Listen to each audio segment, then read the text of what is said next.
સાધુ કલ્યાણચંદ્ર બની ગયા।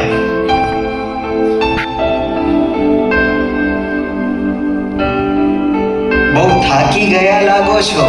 થાકેલો તો લાગુ જ ને। શરીરનું આ મકાન જર્જરિત થઈ ગયું છે। ક્યારે કાળની થપાટ લાગશે અને આ શરીરનું મકાન ધરાશાયી થઈ જશે। અચલગજ પરંપરામાં યતિરાજનું સ્થાન આચાર્ય જેટલું ઊંચું હોય છે એ હું જાણું છું। અચલગજ સંપ્રદાયમાં જ્યાં જ્યાં સાધુ સમુદાય વિચરતો ન હોય ત્યાં યતિ દેરાસરજીની પ્રતિષ્ઠાથી લઈ દીક્ષા આપવા સુધીના કાર્યો કરી શકે છે। મુનિરાજ કલ્યાણચંદ્ર, આપ યતિઓ વિશે સારું જ્ઞાન ધરાવો છો। જી, તમે આ વગડામાં શું કરો છો યતિરાજ?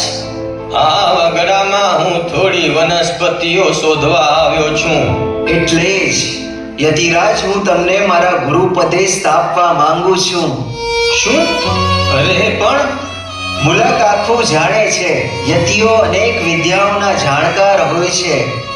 યતિરાજ, મને શિષ્ય પદે સ્વીકારી ધન્વંતરી વિદ્યા શીખવાડો।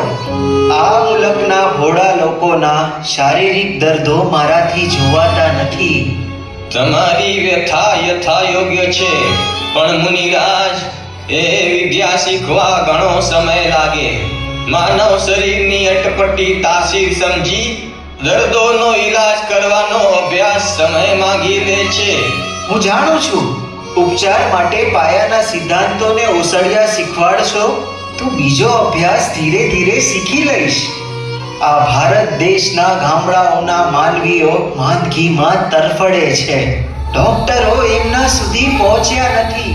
20-25 ગાંવ દૂર ડોક્ટરો શોધ્યા જડતા નથી। કારણ કે અંગ્રેજોને પ્રજા માટે કોઈ રસ નથી।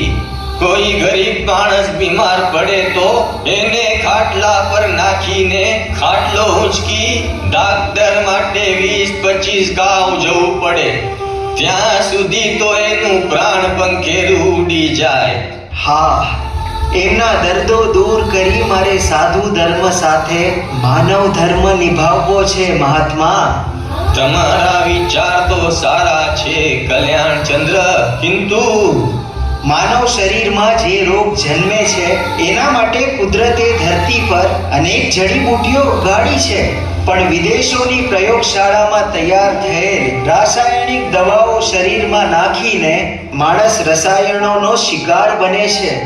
એટલે મારે હજારો વર્ષ જૂની આપણી વિદ્યાને ઉજાગર કરવી છે। ઉત્તમ, અતિ ઉત્તમ વિચાર છે તમારો। આખી ગુજર ભૂમિ જે દિવસે તમને વૈદ મુનિ કલ્યાણચંદ્ર તરીકે ઓળખશે ત્યારે કદાચ મારો કાળ ધર્મ થઈ ગયો હોય તો પણ મારો આત્મા બ્રહ્માંડમાં જે ખૂણામાં હશે ત્યાંથી હરખાશે।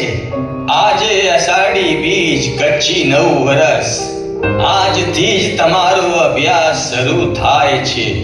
ગુરુ તારા શરણમાં આત્મનો વાસ છે। ગુરુ તારા ચરણમાં પરમનો